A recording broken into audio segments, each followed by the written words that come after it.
Am I the asshole for refusing to put up a fence in my front garden? I live in the UK on the end of a street of terraced housing, all with small front gardens, about 15 times 15 feet. Each garden is separated by either a fence or a hedge.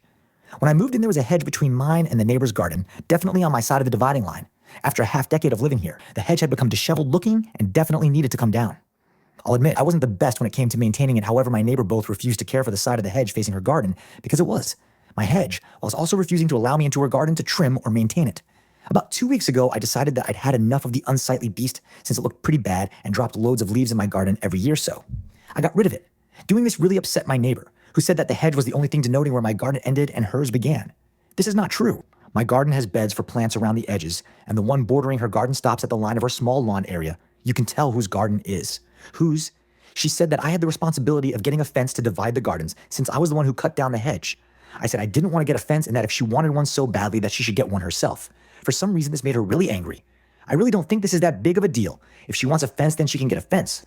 I agree with her that it looks rather odd having two gardens with no fence or border hedge or whatever, but I'm really not that bothered.